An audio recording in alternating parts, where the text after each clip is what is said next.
جب حضرت آدم علیہ السلام بہشت سے زمین پر تشریف لائے تو بارگاہ الہی میں عرض کیا کہ خدایا، میں یہاں نہ تو ملائکہ کی تسبیح و تکبیر بن سکتا ہوں، نہ کوئی عبادت گاہ دیکھتا ہوں جیسا کہ آسمان میں بیت العمور دیکھتا تھا جس کے ارد گرد ملائکہ طواف کرتے تھے۔ جواب الہی آیا کہ جاؤ، جہاں ہم نشان بتائیں وہاں کعبہ بنا کر اس کے ارد گرد طواف بھی کر لو اور اس کی طرف نماز بھی ادا کرو۔ حضرت جبرائیل علیہ السلام ان کی رہبری کے لیے ان کے ساتھ چل پڑے اور انہیں وہاں لائے جہاں سے زمین بنی تھی، یعنی جس جگہ پر جھاگ پیدا ہوا تھا، اور پھر وہی جھاگ پھیل کر پوری زمین بنی۔ حضرت جبرائیل علیہ السلام نے اپنا پر مار کر 7ویں زمین تک بنیاد ڈال دی، جس کو ملائکہ نے 5 پہاڑوں کے پتھروں سے بھرا: کوہ لبنان، کوہ طور، کوہ جوی اور ہرا اور طور زیتا۔ بنیاد بھر کر نشان کے لیے چاروں طرف کی دیواریں اٹھا دیں۔ اس طرف آدم علیہ السلام نماز پڑھتے رہے اور اس کا طواف بھی کرتے رہے۔ طوفان نوح تک کعبہ اسی حالت میں رہا۔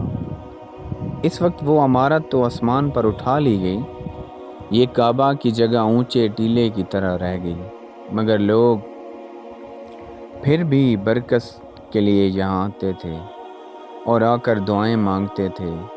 پھر ابراہیم علیہ السلام کے زمانے تک کعبہ اسی حالت میں رہا۔ جب اسماعیل و ہاجرہ اس میدان میں آ کر ٹھہرے اور ان کی وجہ سے یہاں کچھ آبادی ہو گئی، تب حضرت ہاجرہ کے انتقال کے بعد حضرت ابراہیم علیہ السلام کو حکم ہوا کہ اسماعیل کے ساتھ لے کر یہاں عمارت کعبہ بنائے۔ اس کی نشانی اس طرح فرمائی گئی کہ ایک بادل کا ٹکڑا بھیجا گیا تاکہ اس کے سایہ سے کعبہ کی حد مقرر کر لی جائے۔ حضرت جبرائیل نے سایہ کی مقدار خط کھینچا اور ابراہیم علیہ السلام نے اس خط پر زمین یہاں تک کھودی کہ بنیاد آدم نمودار ہو گئی اور اس بنیاد پر عمارت بنائی۔ اس کی بلندی 9 ہاتھ اور رکن اسود سے رکن شامی تک کی دیوار 33 ہاتھ اور رکن شامی سے رکن غربی تک کی دیوار 22 ہاتھ اور رکن غربی سے رکن یمانی تک 31 ہاتھ، رکن یمانی سے پھر رکن اسود تک 20 ہاتھ۔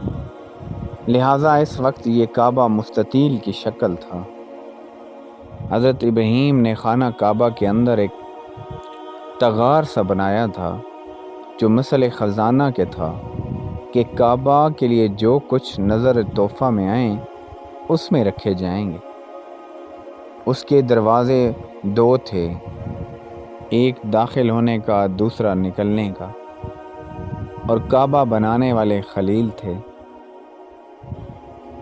ان کو غار اور پتھر اٹھا کر دینے والے اسماعیل علیہ السلام اس عمارت میں 3 پہاڑوں کے پتھر لگائے گئے۔ ابراہیم علیہ السلام سے پہلے کسی نے یہاں عمارت نہ بنائی تھی، مگر آپ کے بعد کئی دفعہ اس کی تعمیر و مرمت ہوئی اور اس میں حالات کی وجہ سے کچھ تبدیلیاں بھی ہوئیں۔ مثلاً اس کی اونچائی دگنی کر دی گئی، دروازہ 2 کی بجائے 1 اور اس کا رقبہ بھی کم کر دیا گیا، لیکن بعد میں پھر اسے پرانا رقبہ ہی میں تعمیر کیا گیا۔